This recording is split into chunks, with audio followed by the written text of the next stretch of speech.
The border town of HAMDAYAT, Sudan, is home to thousands of refugees fleeing violence in Ethiopia's Tigray region. Among the estimated thousands who have arrived in recent days are the parents of 7-month-old twins born prematurely, lying on a bed in a makeshift shelter. The family was forced to leave the hospital in Tigray where they were getting medical care. Qobrou is the twins' father.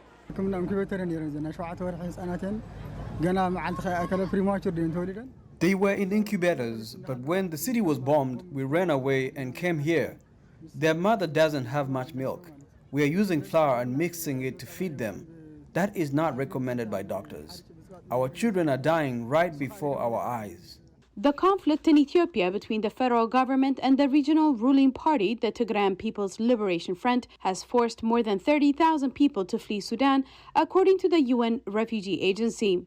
Qonzou is an Ethiopian refugee in AL-FASHOA, Sudan.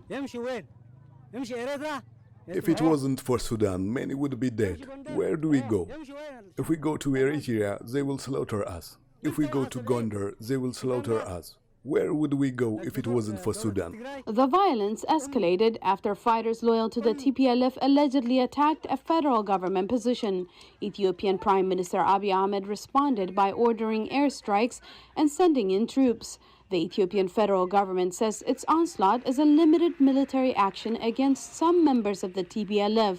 The TPLF says this is a war against Tigray. But there are reports of attacks directed at civilians. In Qonzou, Ethiopia, Amnesty International said it documented a mass killing of hundreds of civilians by attackers whose identities are not confirmed. Sam Taberley of Amnesty International says those killed are not involved in military operations. They were all indeed men of working age, and we were told by eyewitnesses that these were day laborers who were not involved in the ongoing military offensive. But most of the bodies were covered. There were too many to count, to be honest with you. But definitely we saw scores of bodies in the videos, and we've been told there were hundreds of people who were killed in this attack.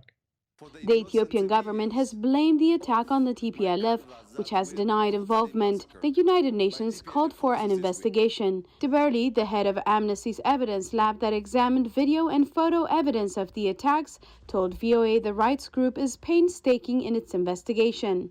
We spent a lot of time going through these images, trying to establish exactly where and when they were taken. And then we also sent some of the images to an independent pathologist who confirmed the nature of the wounds. He said there is little reliable information filtering outside the country due to a government-imposed internet shutdown in the Tigray region.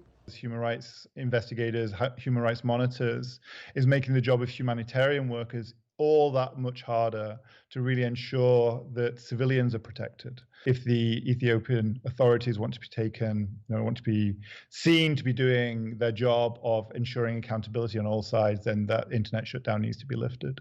Meanwhile, the number of those seeking refuge in Sudan is growing rapidly. While sheltering in GEDAREF state Sudan, a woman from the Qamant ethnic group who fled said she and other women fled with nothing but children clinging to their backs.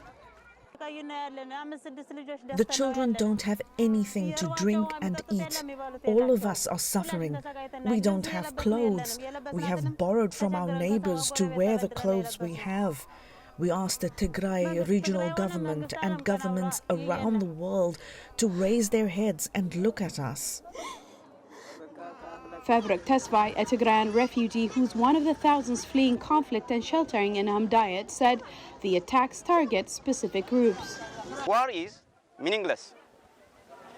Even if the central government is cooperate with Eritrean government and with Amhara region, together they fight or kill specifically to Tigray people.